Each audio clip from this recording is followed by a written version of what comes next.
ভগবান বুদ্ধের আবির্ভাব তিথিতে আমরা আম্বেদকর বুদ্ধিস্ট ওয়েলফেয়ার মিশনে উপস্থিত হয়েছি।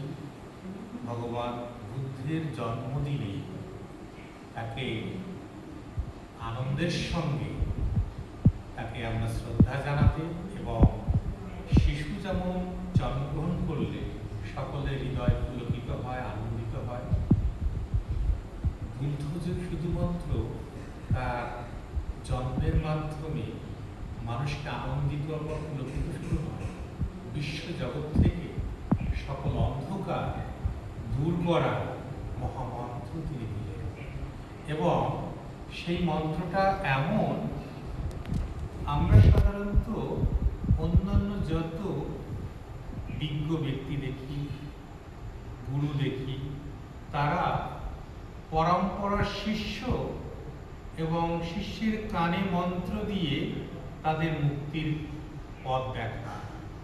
ভগবান বুদ্ধ বললেন আত্মদীপ ভব,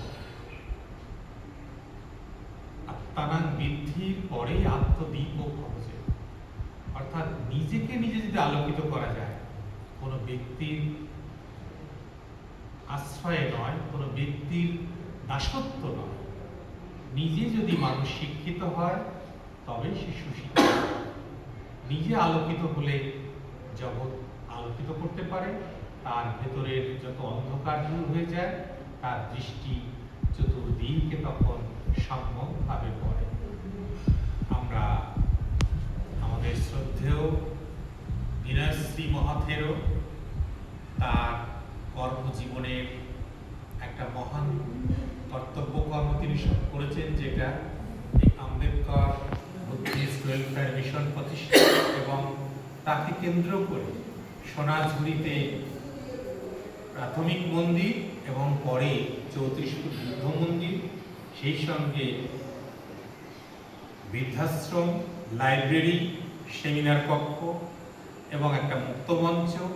তারপরে তার সবচেয়ে বড় অবদান হচ্ছে হাসপাতাল তৈরি করা। যে হাসপাতাল এখন তৈরি হচ্ছে শুধু মানুষকে, অর্থাৎ গ্রন্থাগার নির্মাণ এবং মানুষের আশ্রয়, আর সেই সঙ্গে মানুষকে স্বাস্থ্য সুন্দর রাখা, তবেই মানুষ নিশ্চিন্তে প্রজ্ঞালাভের দিকে এগোতে পারে, যথার্থ আলোকিত হতে পারে, যথার্থ শান্তিতে বেঁচে থাকতে পারে। সেই কাজটাই তিনি করছেন বিনয়শ্রী মহাথেরও।